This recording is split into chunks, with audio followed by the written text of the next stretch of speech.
What's up guys? Welcome back to my YouTube channel, Baby Rocks T. Okay, so ngayong araw na to guys, ay panoorin po natin itong public apology nitong mga content creator na nagtrending kamakailan lang dahil sa pangyayari dun sa Palawan. Sila ni Rosmar at saka ni Rendon Labrador at saka ang Team Malakas. Okay, so ito yung message nila. Po, Pilipinas, magandang gabi po sa inyong lahat. Ako po si Rendon Labrador at kasama ko po ang Team Malakas, si Marky Tan, si Rosmar at ang aming crew, Tito June, Master TV, Nathan, Simon Tenten, Haring Bangis at Anjo, para po magbigay sa inyong lahat ng isang public apology sa nangyari sa Coron issue. Ayan, so sa likod ng mga galit at tapang at mga hinanakit na loob, kaya nagbigay din sila ng public apology, hingi ng tawad, ganon. So ayun po, dito po kami lahat para po bigyan ng dispensa sa nangyari. Alam po namin, mali po yung ginawa namin. Sumobra po kami sa action sa nagawa namin. Humingi po kami ng dispensa, gawa ng nagpatang kami sa emosyon. Tao lang din po kami, nagkakamali po kami. Ina-admit naman po namin yung pagkakamali namin. Ayun, so talaga naman guys na mali talaga yung ginawa din nila kasi sumugod sila dun sa munisipyo, tsaka galit na galit, hindi man lang nila kinausap ng maayos yung staff. Ayun po, pasensya na po kay Ma'am Jo sa munisipyo at lalo na po kay Mayor at syempre po sa bayan po ng Coron, Palawan.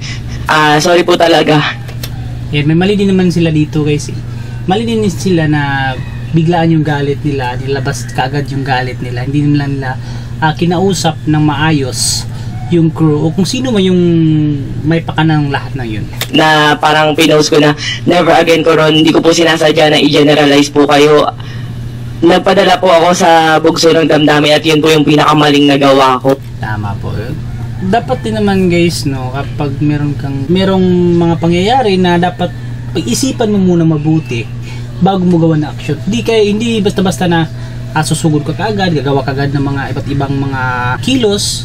At yun yung ikakapapahamak mo eh. Po, and humihingi po ako ng tawad. Alam ko pong pagkakamali ko po yun. Sana po mapatawad niyo po. Ayun. Tsaka dun sa kay ma'am yung staff, mali din siya eh. Kasi nag-post siya ng ganun. Hinahamon pa niya ng suntukan si Rendon, ganun.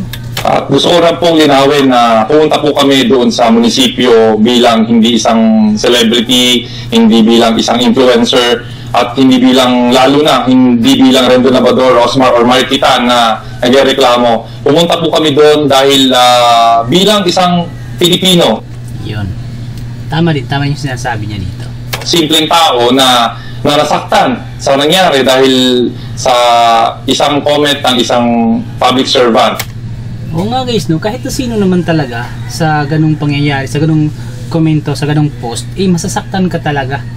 Masakit din para sa akin, kahit ako, makakatanggap ako ng ganun, masakit din talaga. At kami po ay nagpapakababa sa inyong lahat na susubukan po namin na baguhin kung ano man po yung pagkakamali namin, kung sumobra man po kami. At tingin po namin na ito po ay magiging lesson sa amin. Tama po. Magiging lesson talaga yung mga ganun. Dapat hindi talaga guys, no? Huwag talagang magpadalos-dalos sa lahat ng desisyon sa buhay. Kahit na sino, kahit ikaw, kahit ako, ikaw na nanonood ngayon, may mga pagkakamali talaga na nangyayari sa buhay. Mga maling desisyon. Ganon. Sa team. At we will be better. Babawi po kami.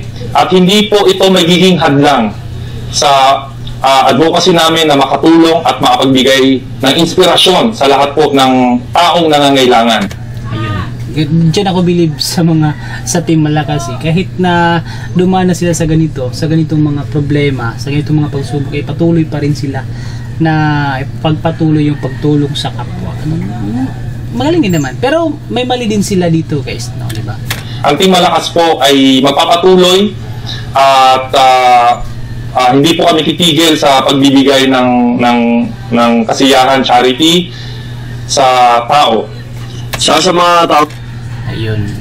Dapat lang ay pagpatuloy nila kasi sayang din naman na magpapikto sila doon sa isang bagay lang na naging issue tapos itigil na agad. Kaya para sa akin dapat ipagpatuloy din naman. Hindi naman hadlang kahit na ano talaga, mga pagsubok lang yun sa buhay, di ba? Kung nasaktan po, sana po patawad yun na po kami. At tungkol naman po dun Ayun. sa sinasabi po na gusto raw po kami i-persona non grata sa Coron, Palawan. Ayun po, Mayor, kung Ayun, kung napapansin nyo guys ngayon, no, so ngayon ay actual na po na hindi na talaga sila makakapasok sa Palawan. Person non grata na po talaga sila. And then sana naman po guys, taon lang yung bilang at soon ay makabalik pa rin po sila, si Rendon at saka si Rosmar doon sa Palawan. I-welcome po sila ulit doon. tingin niyo po na yun po yung magiging patas na desisyon para sa nangyari, at kung yun po yung parusa sa nagawa po namin, ayun, humihingi po talaga kami ng tawad, pero kung tingin niyo po yun po talaga, maluwag po namin tatanggapin, ayun po, maluwag po namin tatanggapin yung parusa niyo. Nakakalungkot naman no, na ganun sa ganung dahilan, eh hindi na sila makakapunta doon, hindi na sila welcome doon sa Palawan. No? Yung po na yun. Ayun, bottom line po, yun, Ma'am Jo, pasensya na kung naging ganun ang aking aksyon, kung nakasobra man, at mga tao sa munisipyo, kung naramdaman nyo po na disrespect ko po kayo, at lalong-lalo na po sa mahal nating mayor. Ayun nga guys, diba, sa mga sa reaction na rin doon, tumuturo-turo na siya, nagagalit na siya, parang sumusobra rin yung galit niya doon. Tsaka nawawala na yung respeto niya sa isang tao, di ba? Mali talaga yung ginawa niya rin nun. Dapat formal siyang nagsasalita or hindi niya tinuturo-turo yung tao. Mayor, wala po akong masamang intensyon para kayo po ay i-disrespect. Nirespeto ko po kayo bilang leader ng Coron. At saludo po kami sa lahat po ng inyong nagawa. At sana, Mayor, kung... Oo nga naman. So yung Palawan talaga guys, yung pinakamagandang tourist spots sa buong Pilipinas. Kaya sayang naman kung hindi na sila i-welcome doon. Sayang na sayang talaga. Sana hindi matuloy, di ba? Kung makakarating man po sa inyong itong video na to, ako na lang po sana ang tatanggap ng persona non grata dahil nakita ko po ang sinseridad ng mag-asawang Nathan at Rosmar sa pagtulong. Sana po ako na lang po ang bigyan ninyo ng persona non grata. Kawawa naman, umiyak pa si Rosmar. At hiling ko po na sana kung ito man po ay maging matutuloy, gusto ko po hilingin sa inyo, Mayor, na sana bigyan niyo pa po ako ng huling pagkakataon na makadalaw sa Coron dahil po napangako po sa aking pamilya. Tsaka lungkot ang isipin guys na ganun yung mangyayari sa kanila, na hindi na sila welcome doon, na hindi na sila makakapag-bakasyon doon sa Palawan, di ba? Na ipapasyal ko po sila sa Coron para makita ko po sila maging masaya. So yun, Mayor, kaiyak nga no? Kahit na sino naman guys no, maiiyak talaga dun sa pangyayari na yun, kasi hindi na sila makakapasok, hindi na sila welcome dun sa Palawan, sa Coron. Maraming salamat po. Pasensya na po talaga sa nagawa po namin. Humingi po kami ng tawad sa lahat po ng tao. Yun po, pasensya na po. Dito sa bandang 2 guys, seryoso ba talaga to? Parang natatawa si Rosmar tsaka yung tawa niya dito, parang pinipigilan lang niya, di ba? Sa nagawa namin, hayaan nyo po at babaunin po namin yun sa lahat po ng mapupuntahan namin. Lesson na po sa amin to at hindi po maulit. Babawi po.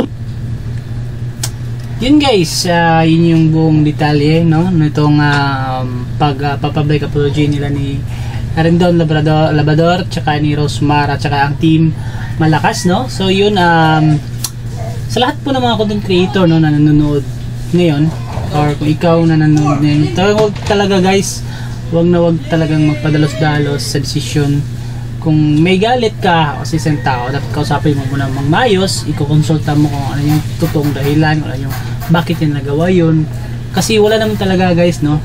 Wala sa una yung pagsisisi talaga.